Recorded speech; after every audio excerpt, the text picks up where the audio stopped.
Good evening, doctors. My name is Ankur Gautam, and on the behalf of FDC and Med Talks, I welcome you all to yet another episode of 52 Weeks of Diabetes Essentials with Dr. Sanjay Kalra, Season 3.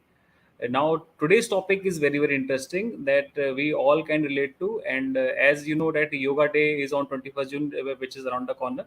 So today, the topic is also in the line with that, that yoga in the life of person with diabetes. Today's session is brought to you by your zero calorie hydration partner Enerzal Zero. Now, before moving forward, I would like to announce the last week quiz winners. Dr. Nayana Sheth from Mumbai, Dr. Shantanu Kumar Bhattacharya from Kolkata, Dr. Bharat Praveen Mittakota from Surat, Dr. Gangadhar Rath from Bhubaneswar, Dr. Umesh Kumar Mehrotra from New Delhi, Dr. Shashi Khare from Bhopal, Dr. Anand Purande from Mumbai, Dr. Nakul Bansal from Panchkula, Dr. Ashwini Kumar from Kanpur, Dr. Lakshmipati Bhupati from Vellore, and Dr. Sumita Sharma from New Delhi. I would like to thank all the doctors to take part in our quiz. Now, now I would like to welcome our host, Dr. Sanjay Kalla, to enlighten us for regarding today's topic, yoga in the life of person with diabetes. Over to you, sir. Thank you, Ankur, and good evening to everybody who is logged in with us today. Today is a special day. Last week, if you remember, we had a guest speaker, Dr. Hitesh Punyani, and last week we set a record for the maximum number of questions. Our questions went on till 10:20 p.m. Today we have an even more exciting program, and we have with us Dr. Anshul Singhai from Bhilai in Chhattisgarh. Warm welcome, Dr. Anshul. Thank you, sir. Dr. Anshul works in the medical college in Durg. He also runs the diabetes clinic there. And he'll be speaking to us about something that we all pay lip service to, but we don't use in practice. Now, when we look at the guidelines talk to us about metformin, sulfonylureas, DPP-4 inhibitors, but they forget to talk about the simpler things. Or perhaps the guidelines do say it, but we don't read properly. So today, Dr. Anshul will be speaking to us about yoga and yoga in the life of a person with diabetes. I myself am looking forward to listening to this program. And Dr. Anshul, if I listen to your talk with both ears open, with my full mind open, do you think I'll be able to get better health? Sure, sir. It's my promise. Thank you. Now that is nice. That makes me happy. So with this optimistic approach, and of course, it's not just about listening to Dr. Anshul. We have to put into practice what he tells us. This I can Yes, sir. promise from experience. I know that Dr. Anshul himself practices whatever he is going to say. So he is an Yes, sir. example of a person who practices what he preaches. Dr. Anshul, greetings for you from Dr. Jenna Ortega and also Dr. Yogesh Uplenchwar. Good They're evening. looking forward to listening to you. So perhaps we can begin with your slides, and we can instead we'll skip the general guidelines. We'll move straight on to the practice of yoga, what the definition is and what the practice is. Yes, sir. Yes, sir. And warm welcome to Dr. Aditya Chandarana as well, who is from Kuch in Gujarat. Shall I start, sir?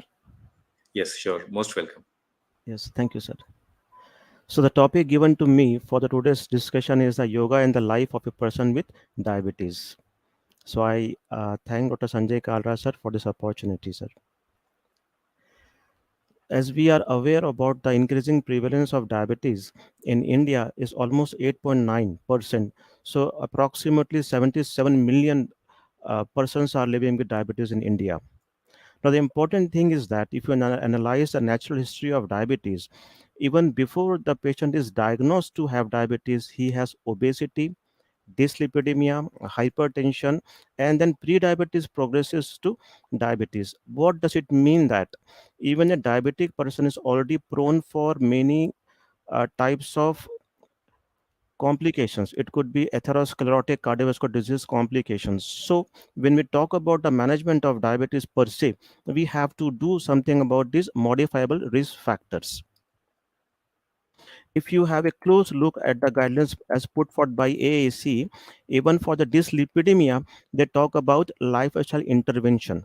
If you focus about the management of hypertension as given by AAC, even they talk about the lifestyle intervention. Similarly, for pre-diabetes, there is a scope for lifestyle intervention.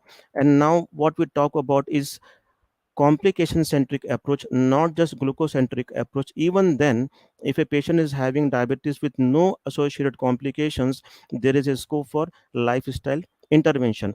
And if the patient is having complication centric algorithm for glycemic control, the patient is having CKD or heart failure, even then we have a scope for lifestyle intervention. So what is the core message is that for all sorts of diseases and disorders associated with diabetes, there is a significant importance of lifestyle modification because it underlies all forms of therapy, be it pharmacological or surgical intervention.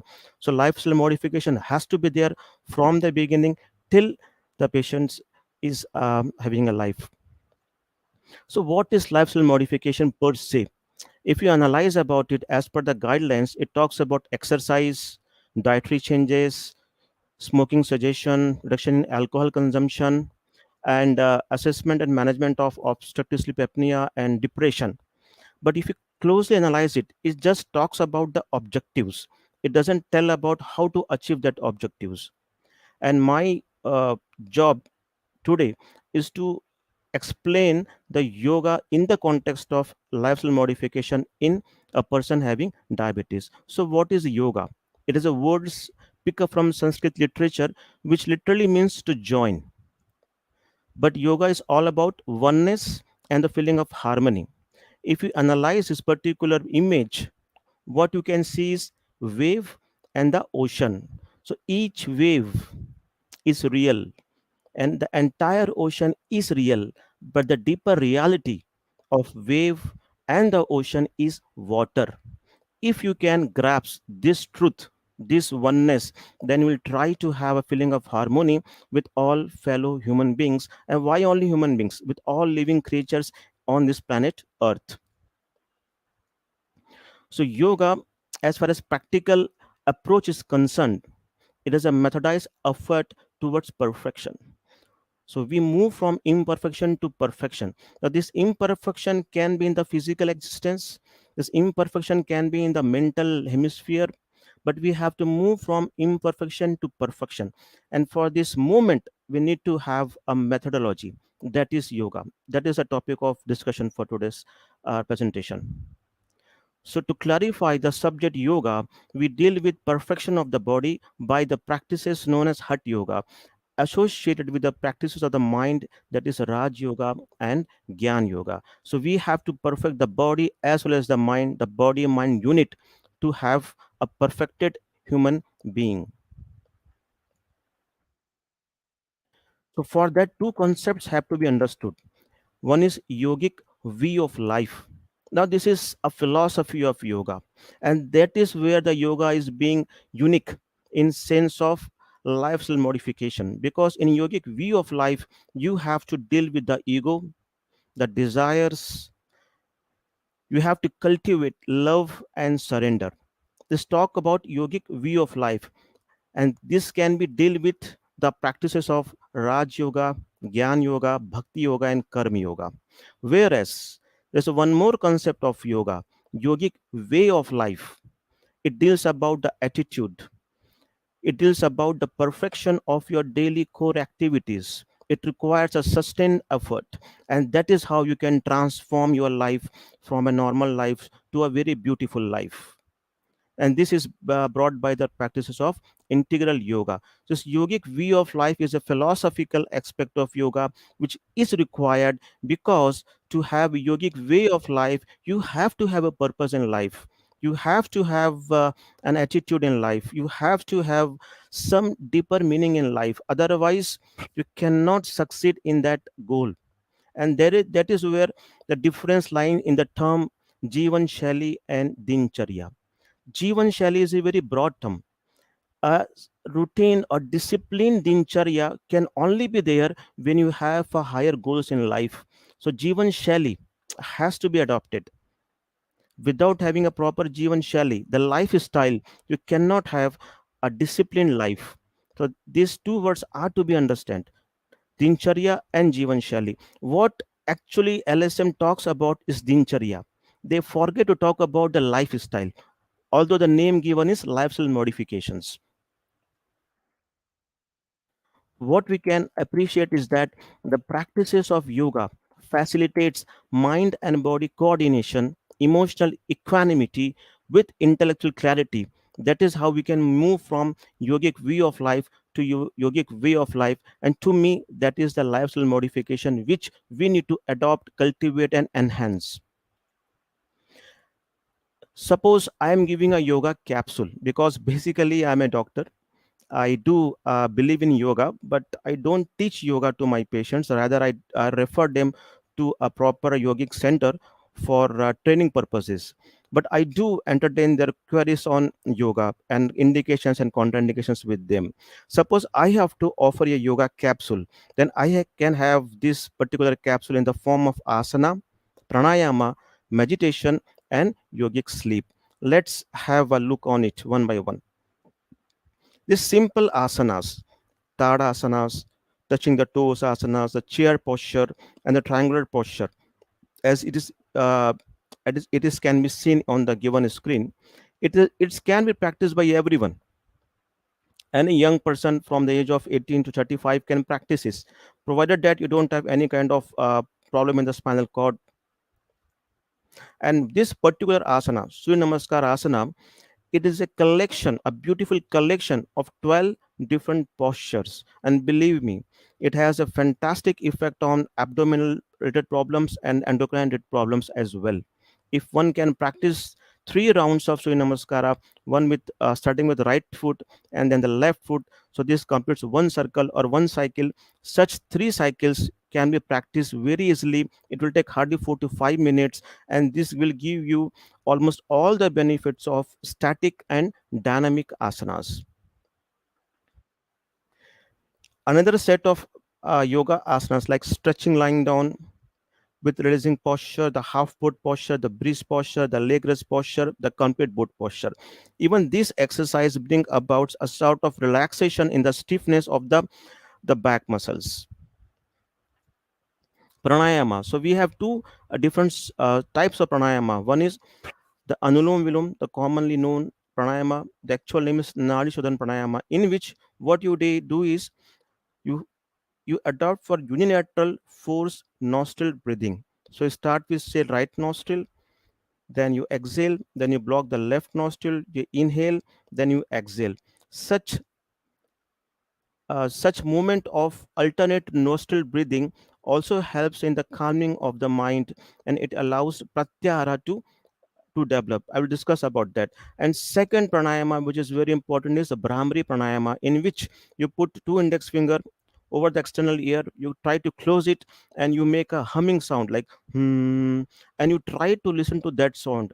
That also brings about a sort of relaxation in the mind, because you are cutting off all the sensory perceptions and you're allowing the mind to calm down. So that is about pranayama. The basis of Raj Yoga is meditation. For that, there are certain recommendations. Number one, you adopt a particular posture.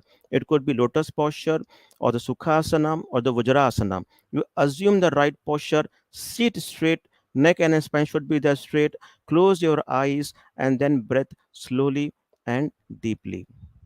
Gather your thoughts, withdraw from all sensory perceptions, and concentrate on one chosen thing. It could be just your breath, that becomes a breath meditation.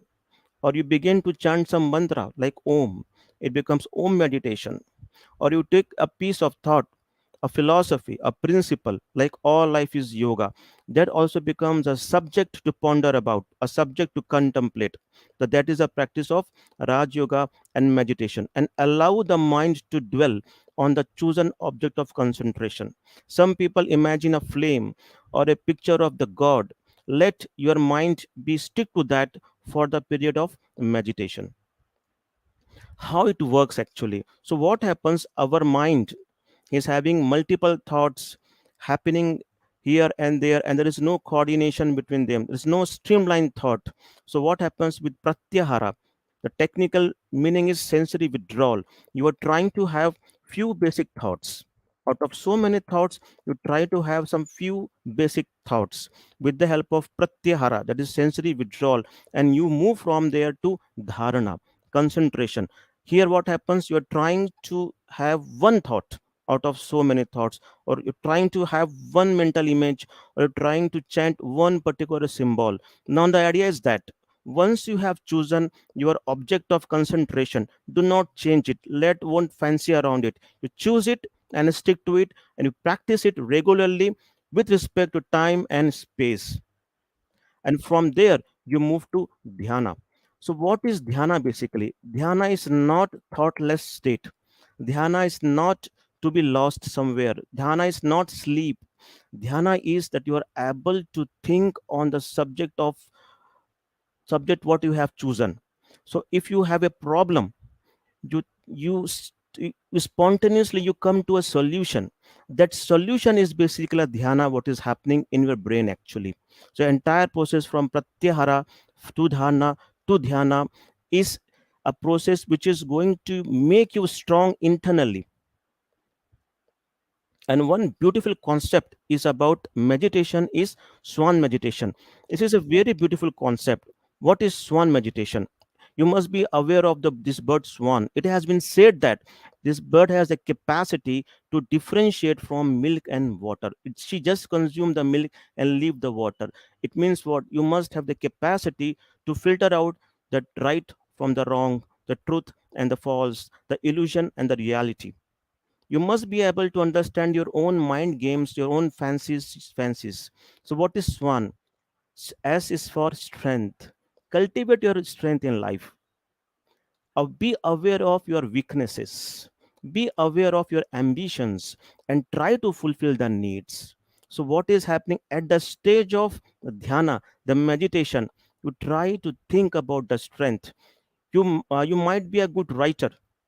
You would like to become a good speaker. That is the quality you want to develop. So during meditation, have that that's putting the seed in the soil that I want to be a good speaker. Weaknesses: suppose you get angry very easily. So try to eradicate that weakness. You have to put that idea into the mind during meditation, that I have this weakness, I want to get rid of this weakness. Suppose you are not regular with exercise, that is your weakness. You are not compliant with the medicines, that is your weakness. You try to be compliant with medicines. So how it is going to happen? You have to make an affirmation, you have to make a sankalpa. When you are doing the meditation, it is not when you are driving a car you are going to think about your strength and weaknesses. You might have an accident. So better you choose a time, a place. And then at that moment, instead of thinking so many things, try to cultivate one strength. We have 12 months in a year. Take one strength for 1 month. Think about that for 1 month. Think about one weakness, then move to another strength and another weakness. Don't try to have 100% quality or strength. No, have 1% strength on other aspects of life, different aspects of life. Similarly, try to have 1% reduction in the weaknesses. Don't try to eradicate the 100% of weakness from the system, because that is not going to happen with human life. So don't be fanatic about it. Be practical. Be aware of your own potential. Ambitions and needs need not explain actually. Now, ambition: you have a car, your neighbor is having three cars. If you try to have three cars, you'll have to work out accordingly. Your balance of life might be lost in attempting to fulfill that ambition. So try to analyze the need. If the need is there, you go for it. If one car is enough for you, you be stick to that. So some point somewhere in life you have to make this changes in the ambition and the need to have a balanced life. That balance, that harmony, is basically the homeostasis, what the entire physiologist talks about actually. What physiology has to say about these techniques. So we have Benson's basic components. Now try to correlate with steps in Raj Yoga and the physiological perspective of it. Quiet environment. Why? Because when we want to have sensory attenuation, we want to have sensory withdrawal, right? A comfortable posture, that is asana. Asana, by definition, it what it means: a steady pose in which you are comfortable. That is asana. Why? Because you want to have motor attenuation. If you are walking, or if you are jogging, if you are running, if you are doing swimming, you don't have motor attenuation. For that, you have to sit straight with neck and spine straight and don't move around. We have to adopt a mental device. The term for that is dharana.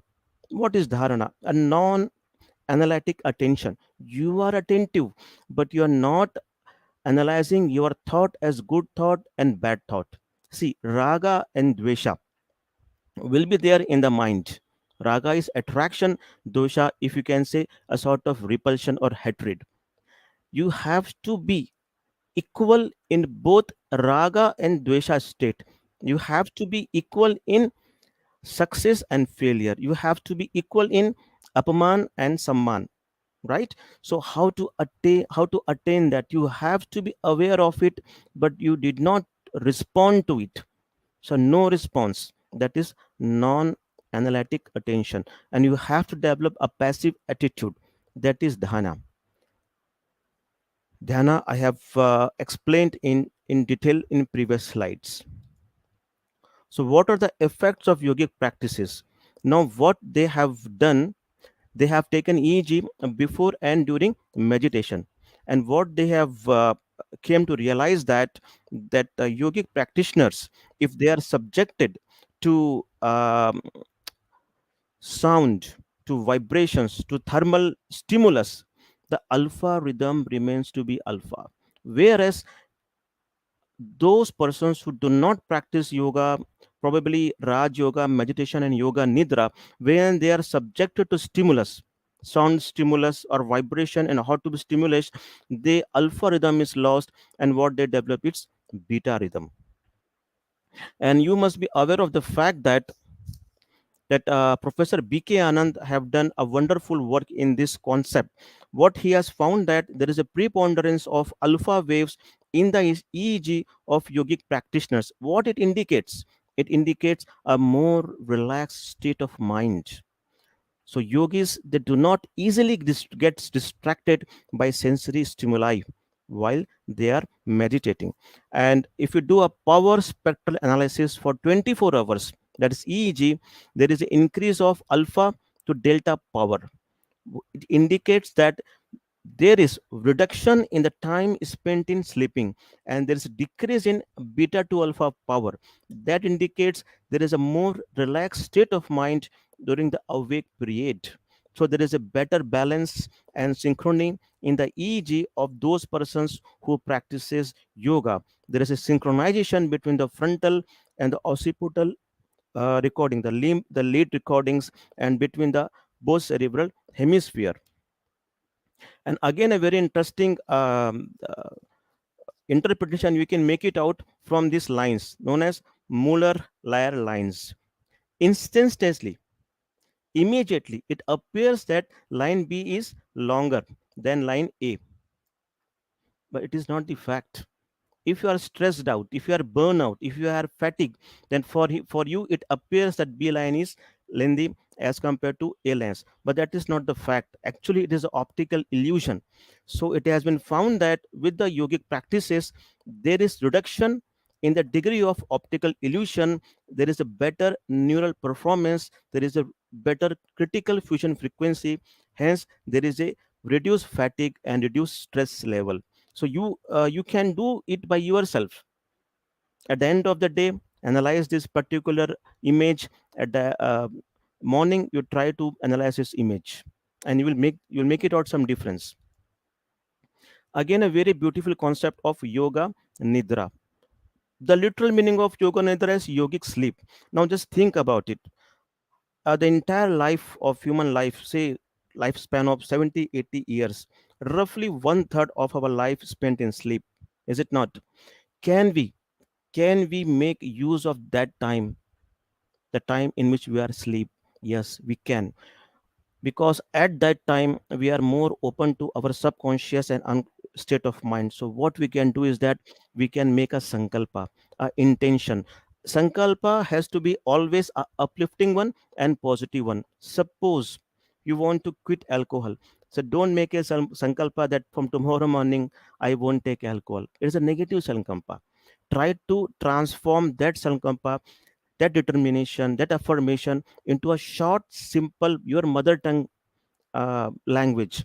I want to be fit, I want to be strong, I want to be healthy and physically fit, I want to cultivate strength. That could be a positive sankalpa. So, what happens in Yoga Nidra practice basically? You live in Shavasana, you try to internalize yourself, and then take a sankalpa. Then you be aware of your own body parts, be aware of breath, then have the feeling of heaviness, lightness, warmth, or cold. Then you can have a set of visualizations. And again, you try to recall the sankalpa and end with externalizations. There is a beautiful video on that put forth by Swami Niranjanan Saraswati from Bihar School of Yoga, Munger. There are three, three levels are there: beginners, intermediate, and advanced in both English and Hindi language. You play that audio and listen to that audio. Believe me, if you do it for 3 weeks altogether, you will find a different individual within you. Science has says that there is it relieves tension, it develops awareness, this tranquil stage of mind, it brings about integration between the two hemisphere, it boosts up the concentration, it creates a sort of balance, it helps you to deal with a sort of psychosomatic disorders, and thereby it reduces anxiety and stress. What we have found that with the help of positron emission tomography is that there is a change in the regional cerebral blood flow in the association sensory cortices in the posterior part of the brain. Whereas when you are simply sleeping in the resting stage, there is a higher level of blood flow to the frontal, basal, thalamus, and cerebellum. That is not the case when you are doing yogic sleep. So, what are the underlying mechanism for endocrine, cardiovascular, and metabolic benefits of yogic practices? See, there is a reduced baseline and average glucocorticoid level. We know that this has something to do with stress. What is stress basically? Physiologically, any event or any thought which has the capacity to threaten homeostasis is being perceived as stress by the system. And whenever there's a stress, naturally there are going to be a stress response. Is it not? So, what happens when you practice yoga? You have a reduction in the baseline and the average glucocorticoid level, but the response to the challenge is enhanced. It means that with yoga, the person is having less stress, but his capacity to bear that stress is enhanced. Right? What is the mechanism? There's a shift in autonomic balance towards parasympathetic limb of ANS. There's also metabolic benefits of yoga: reduction in fasting blood glucose, reduction in serum cholesterol level. That we have seen in the practice also. The persons who have elevated fasting blood sugars, we talk about the sleep hygiene. We talk about some medication for anxiety, some medication for sleep, because we know that if the person can sleep or is sleeping, is having good quality of sleep, there is a some effect on fasting blood sugar levels. I have seen in my own practice, if someone is comes to a lab after doing a night shift, there is a higher blood fasting blood sugar level. Is it not? So by yogic practices, there is a reduction in the risk of diabetes and atherosclerosis. How? By the means of lifestyle modification, by having yogic view of life, that is philosophy, and having yogic way of life, that is the practice, yoga practice. The dictum in physiology is that frequent use of a physiological process strengthen that process, and that is why even there is not very high energy expenditure in yoga, but the degree of stimulation to baroreceptors and the chemoreceptors responsible for blood pressure control, the acute responses, is enhanced. That is why the yogic practitioner, in them, the normal sensitivity of baroreflexes are restored. If you read about the normal natural mechanisms of blood pressure control, you have to read about the baroreceptors and the chemoreceptors. And this sensitivity is lost in those persons who have erratic lifestyle. So how to bring about that sensitivity? Yoga could be an option. So, as my topic, yoga in the life of a person with diabetes, what I have discussed is that there is a component of well being, mental fitness, physical fitness, increase in cardiorespiratory and musculoskeletal performance. Thereby, we can have so many metabolic benefits, reduction or the normalization of blood pressure, lipid, glucose, and body fat. And if you can recall the first slide of my presentation, what I have discussed is that there is a possibility, or there is prehypertension or hypertension, dyslipidemia, hypertriglyceridemia, obesity in a patient of type 2 diabetes mellitus before the diagnosis or before the detection of diabetes itself. So yoga could be an answer to many such, metabolic disorders. So of course it has to be in co-accordance with yama and niyama, right? You have to be aware of your diet and your own tendencies, your own attitude towards objects in the life. You have to go with meditation, relaxation, pranayama, and physical asanas. If you can combine this yoga with pharmacotherapy if needed, then possibly you can be better with minimal medicines or with no medicines for time being. We are aware of, the natural history of diabetes. A time will come when patient will need not one, two, but many drugs, and also basal insulin, and then basal insulin, basal bolus regimen.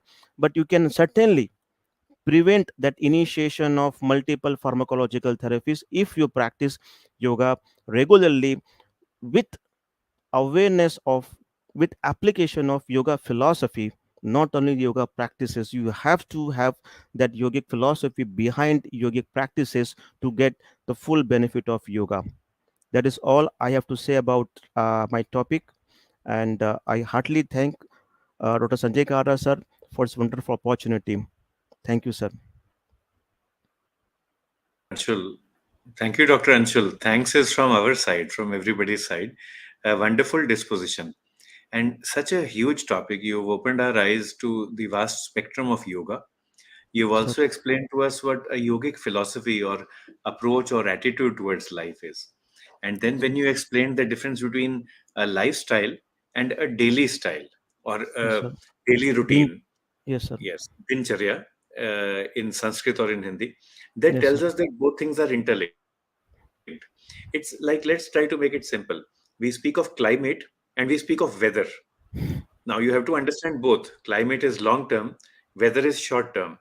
Both have to be understood together. So Yes, sir. similarly, it's a long term as well as a short term attitude and approach towards the yoga. Both. Yes, sir. Uh, Another way of looking at this is what you showed at the end. It's not just about physical fitness, it's also about mental fitness. So mental, metabolic, myocardiorespiratory, and musculoskeletal. So four M's. Yes, sir.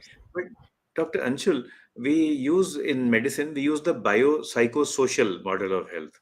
So you've spoken of the biological aspects, myocardiorespiratory and musculoskeletal. You've spoken of the psychological aspects, that is mental health, mood. In biomedical, we include metabolic as well.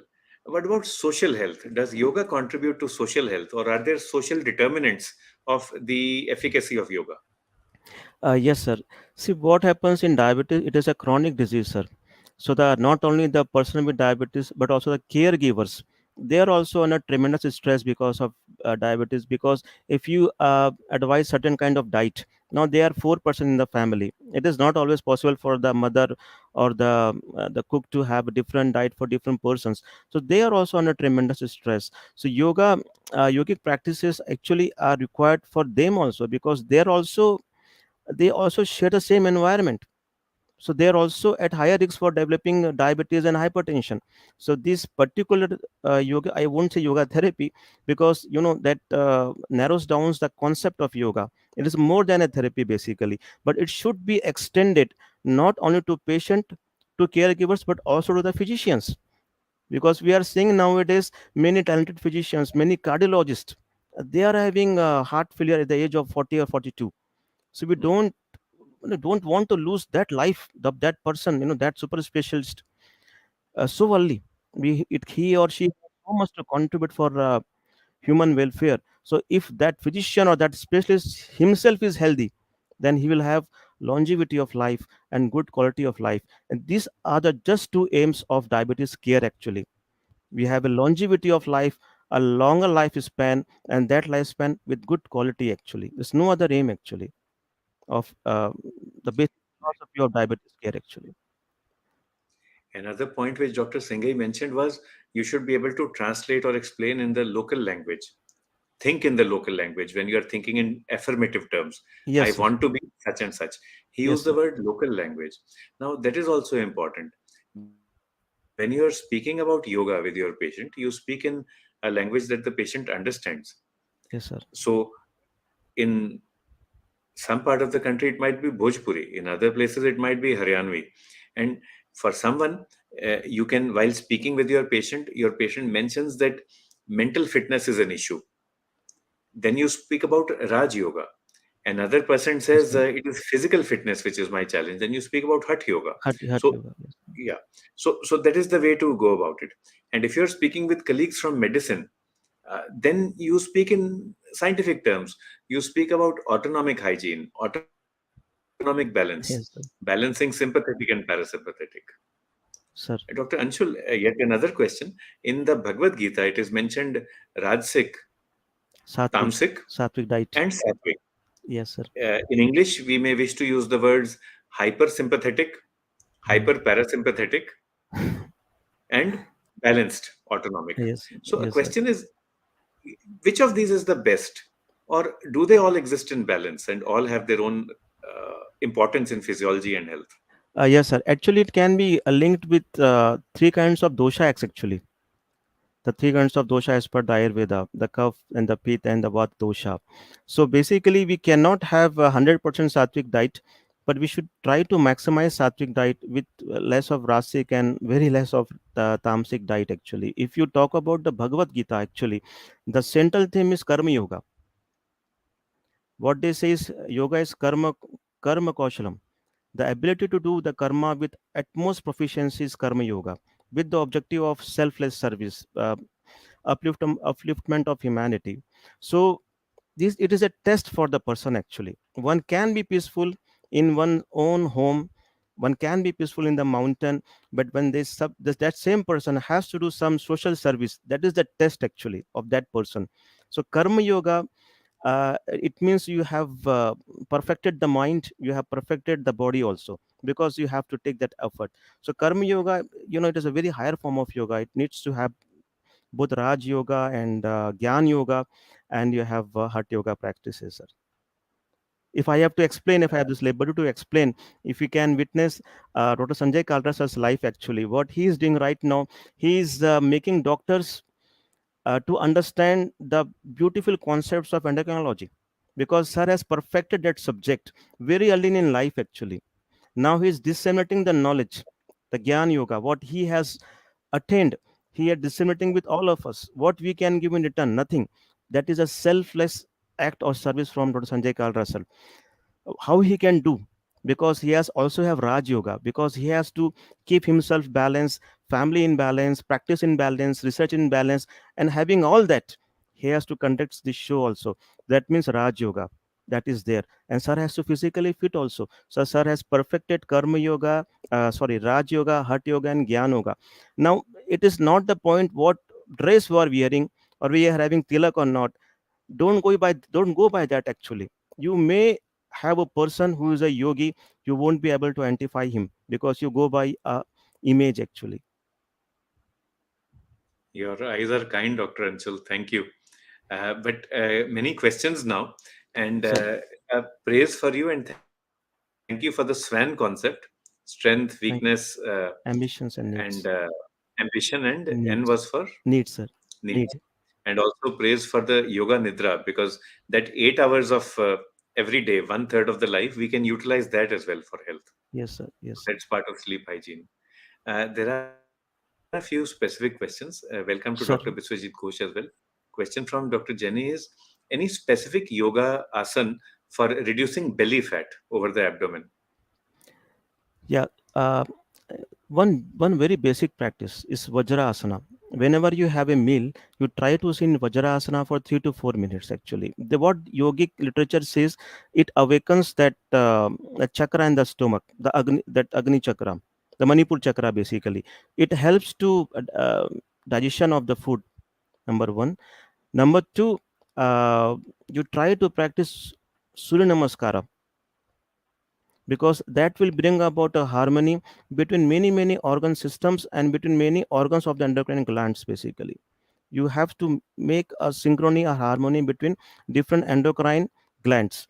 So Surya Namaskara could be a very beautiful and a very reasonable and practical option. If you have to choose one asana or one kind of asana in groups of many asanas, I hope Surya Namaskara would serve the purpose, because it is a dynamic asana. Yeah. Hmm. And another question is, can we use yoga as monotherapy, as the only therapy for managing diabetes and blood pressure? Then again we have lost it. Actually, if you try to analyze, this diabetes comes with own friends. Actually, it comes with hypertension, obesity, dyslipidemia. So one should monitor the process. We should not be biased toward one particular discipline. We have a goal, we have aim, and we have objectives, and we have targets. So what are the targets? HbA1c of 6.5, LDL of less than 70.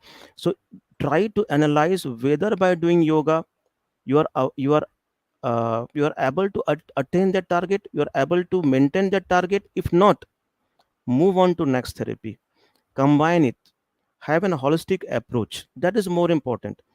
Suppose the patient is in CKD stage 3b, I'm not going to talk about yoga to him. There are many other interventions are required. So it all depends where you stand in life. Actually, so that comes the concept of primordial and the primary and secondary prevention. So yoga is a part of lifestyle modification. LSM is a part of entire therapy. Don't miss the bigger picture. That is my message actually. Another question is yoga indicated in children and adolescents, or is it contraindicated in them? Again, very good question. See, the practices of Hatha Yoga, they say it is not required before the age of 5 to 7, right? But in West, the practices of Yoga Nidra are doing since a newborn or since a infant life, because they want to have that seed in the mind of the baby, the qualities, the character, the virtues. You might have heard about the story in Mahabharata about the son of Arjun, how he learned about the Chakravyuh and all those things. He was not even born actually. He was in the womb of her mother. But through the practice of Yoga Nidra, he was aware to get that knowledge.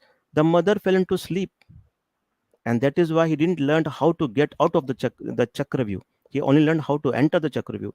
So if you read, analyze the literature with an analytical mind, you will get what is correct actually. A few more questions for you, sir. Uh, Sexual dysfunction is quite prevalent in our clinics. Any specific yoga Sir, for premature ejaculation or for sexual haha, dysfunction? yes, sir. Again, now there comes a concept of mudra. See, asana, pranayama, and there is a concept of mudra. So there comes a practice like Ashwin Mudra. Ashwin is horse actually. So you talk about Ashwin Mudra, and there are certain other exercises which strengthen the pelvic floor muscles and increases the blood flow to the lower limbs. But you see, there is yama and niyama also in yoga. You have to abstain from smoking and alcohol. You have to uh, do dietary modifications also. There is a concept of celibacy also in yoga. So you have to take the entire picture into the understanding, and desires have to be understood. That this extra or the increased need of sensorial pleasures are to be analyzed. If a person is not married and have to have enhanced power, why? What is the need? You will do something wrong in the society. So that has to be comes under education actually. The only objective should not to enhance the power of that person. It has to be explain the need and the purpose of it. And I think once you do that, then things automatically fall into place.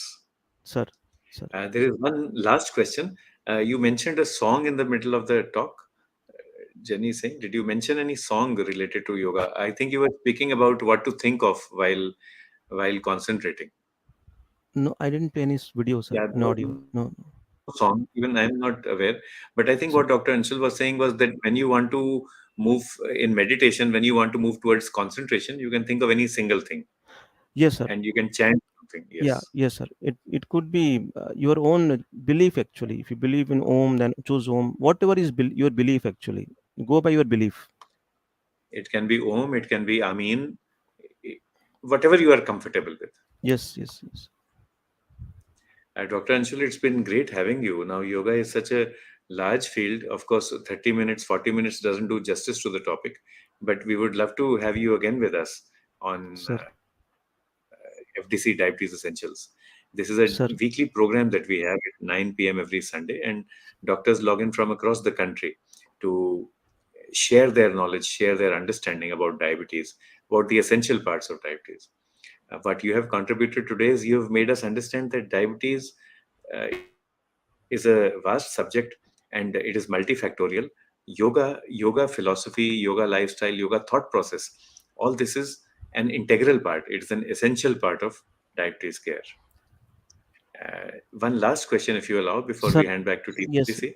This is from Dr. Deepak Rai Singhani, and he asks, is there any specific yoga for inducing sleep, or is it the yoga nidra, the process from starting from step 1 to 8, which helps us in getting good quality sleep? हाँ sir देखिए yoga nidra can be practice once you are back from office in the evening hours so that you become again recharged. And what we have seen is that the need for that sleep or the duration of the sleep decreases and the quality of the sleep increases basically with regular practices of yoga nidra. So yoga nidra, if it has to be done, uh, the appropriate time would be evening hours once you are back to home after office or after a heavy hospital working day like that. And it is indeed my pleasure to sir chair a session with you, sir. It's an Thank you. honor for Pleasure me. is ours. Honor is ours, actually. And Yes, we would like to thank Team FDC for their selfless service.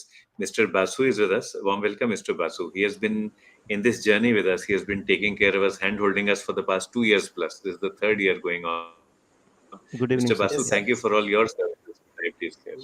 Yes, sir. Actually, it is all because of your design of this program, and we are so happy to see that on the third year of its journey, you have brought in the other multifactorial associations of diabetes care, which was missing in last two sessions. And we actually be very thankful that Dr. Ansul Sindai has been our viewer for last 2 years, and now today he has started contributing to the content, and he's been such a wonderful speaker, and we are really thankful that such a calmly he has taken the entire session of yogic practice for helping the diabetes. That's a wonderful session that we have attended, and it's Thank you, been sir. another good journey that we could cultivate the the viewers as a speaker in this platform, sir. That is again one of the best practice which we can do, He'll- that our yeah. viewers become the speaker in our next content. So with this, I sincerely thank Sanjay Kalra sir for being the guiding force and being the content driver and being one of the best what we say host for taking this session, Diabetes Essential with Dr. Sanjay Kalra, every night, every Sunday night at 9 p.m. Looking forward to have more such viewers to be coming and presenting their views, so that the diabetes care program which we are running for last 3 years continues with Dr. Sanjay Kalra. Thank you very much, sir. Good night and Jai Hind, sir. Thank you, sir. Jai Hind, sir. Jai Hind. Yes.